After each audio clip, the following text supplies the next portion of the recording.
Hey everybody, welcome back to the show. This is the weekend edition of the Cabral concept called the Cabral HouseCalls, where I get to come into your home, answer your questions, and again, always excited to see what has come in. It is a surprise to me every single weekend when I open up this document, and this weekend is no different. So if you're listening to this on Saturday when the show debuts, I hope you're enjoying the start to your weekend, and I always look forward to answering these questions. So all things wellness, weight loss, anti-aging, really everything we've been doing in our practice now for a couple decades, and happy to give you my advice. So as I always say, I'm not providing any medical advice, medical treatment plans, medical cures, or medical diagnosis, only the all-powerful conventional medicine powers that be can do that. What I do is I help look for the underlying root cause imbalances. So if you fix those, well, a healthy body can't have dis-ease in it. So without further ado, let's get started. First question today, if you want to follow along,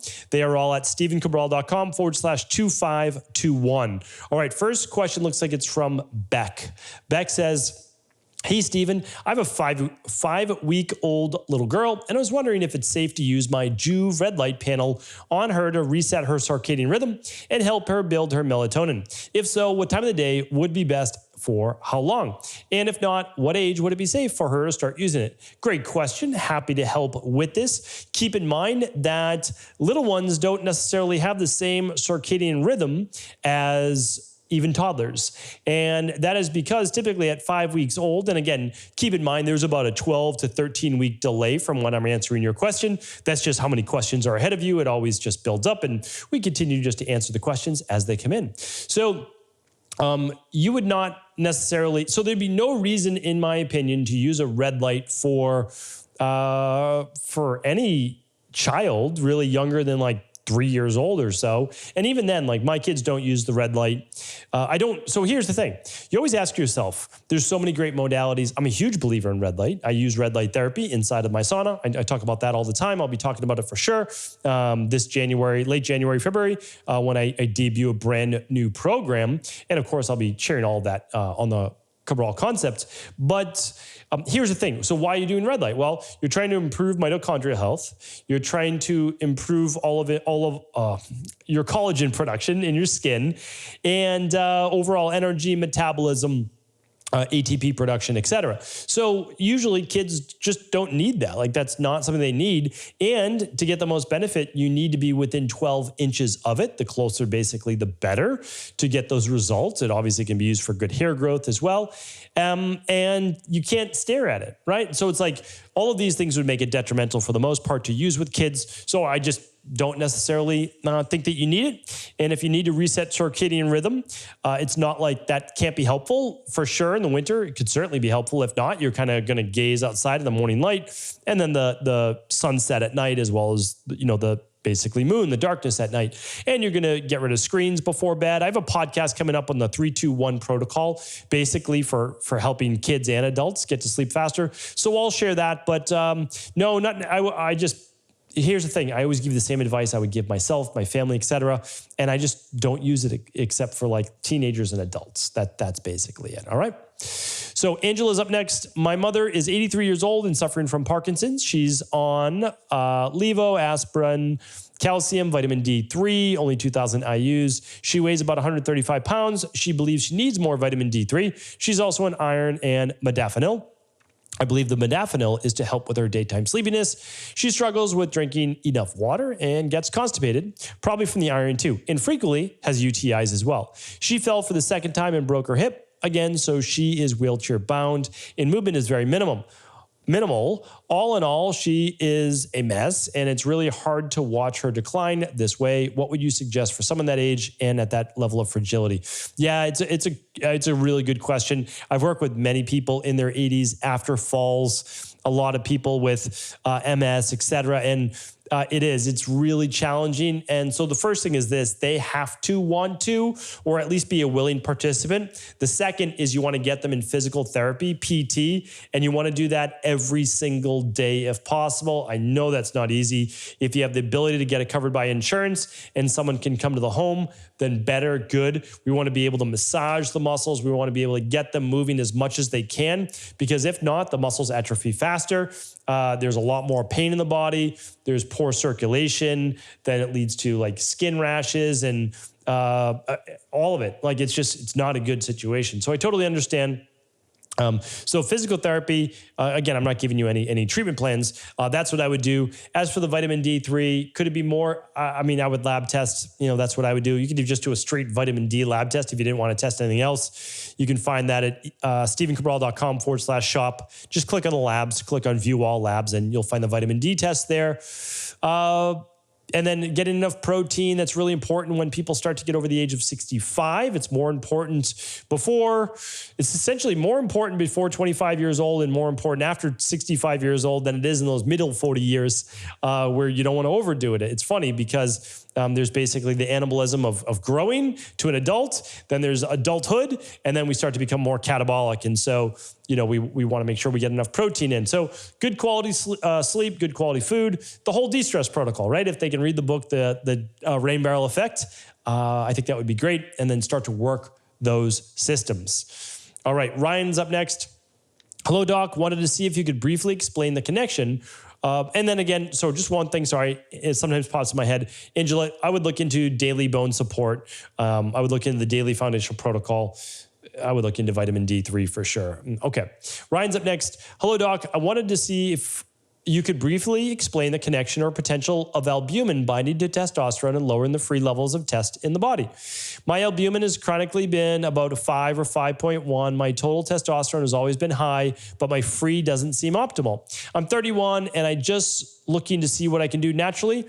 I'm an IHP2, so I understand the basics of increasing testosterone naturally, but I wanted to hear your thoughts on albumin and testosterone connection, how we can lower albumin levels to a better range, lower protein, so lower sodium, any genetic issues I look into, liver or kidney, etc. Thanks. Yeah, you're on the right track, Ryan, and happy to hear that you're an IHP level 2. So you're amazing and keep up the great work. So again, my work on increasing testosterone naturally, right?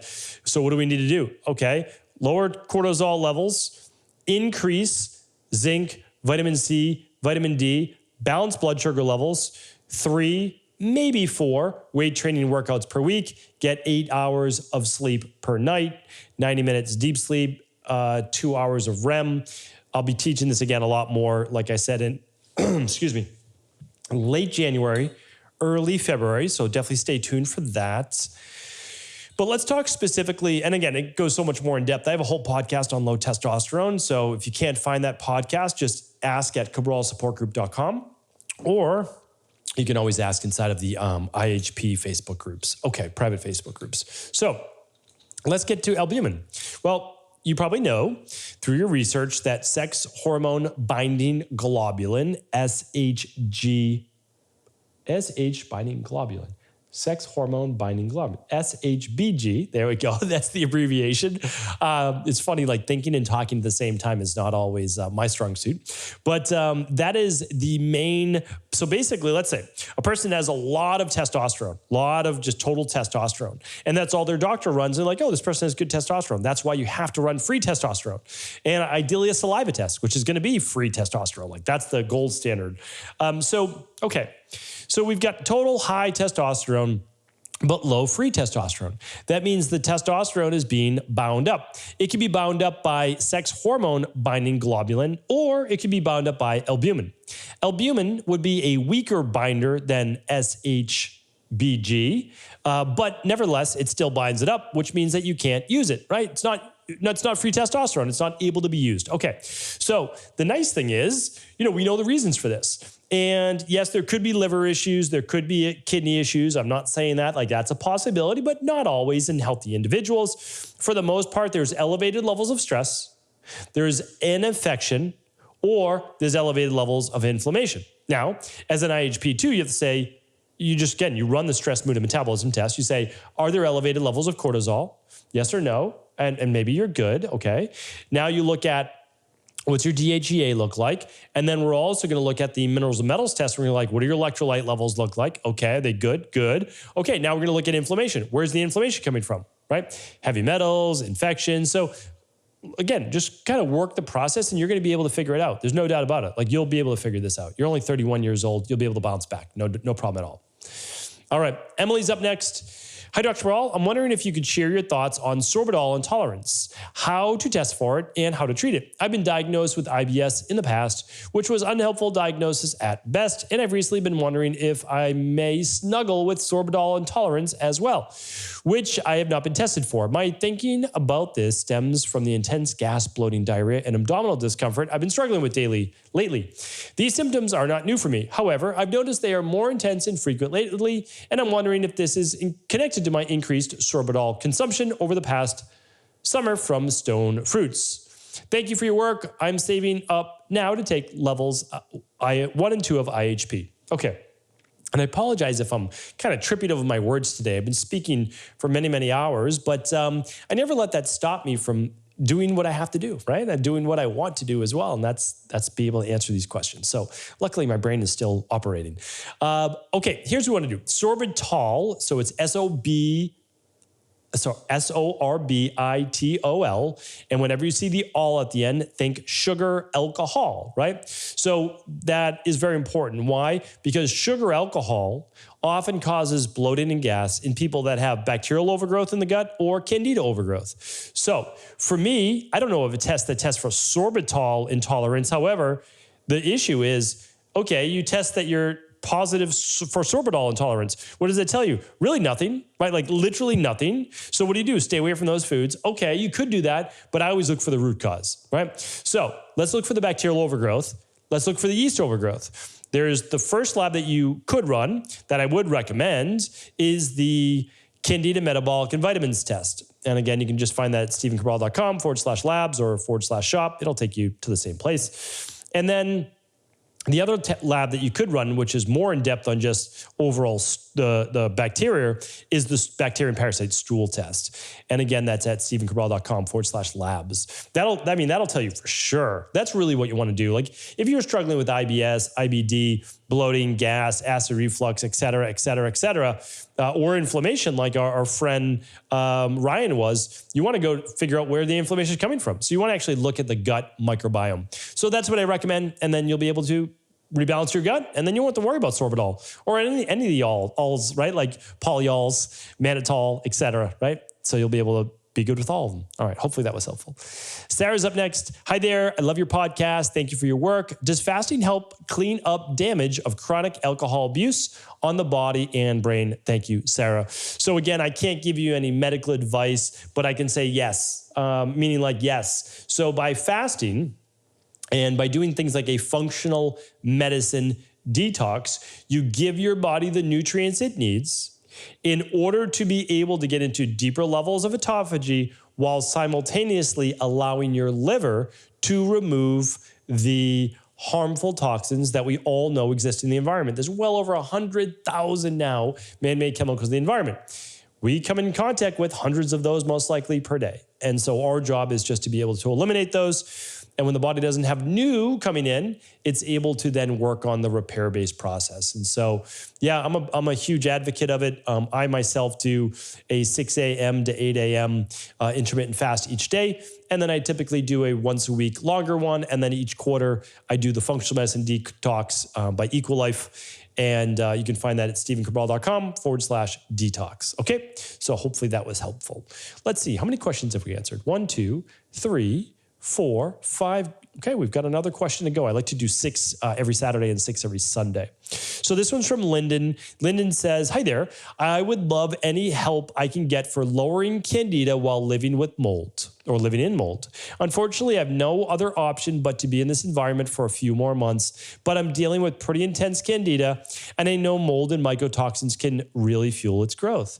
Any recommendation on a diet approach to keeping it as low as possible and other ways to support my body while I live here? Thank you so much. Yeah, happy to help. I mean, we specialize in this. We literally specialize in gut, digestion, stress, hormones, etc. And so you can lab test for it, but again, you already know that you're exposed. So if you want, you can jump right into the CBO protocol. And this is what we've used.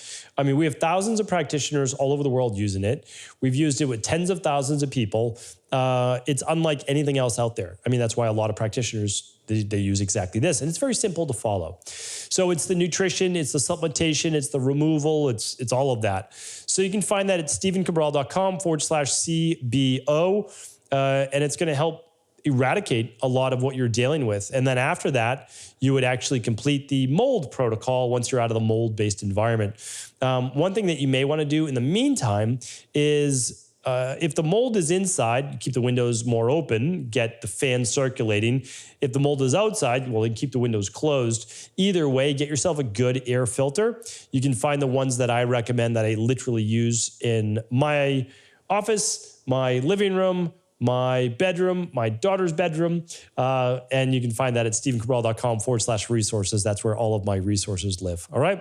Thank you so much, everyone, for tuning into today's show. I appreciate you. Thank you for all the reviews, by the way, that continue to come in. If you haven't reviewed the podcast, I would love you to. So I appreciate it. Thanks so much. And I'll be back tomorrow answering more of our community's questions. Take care.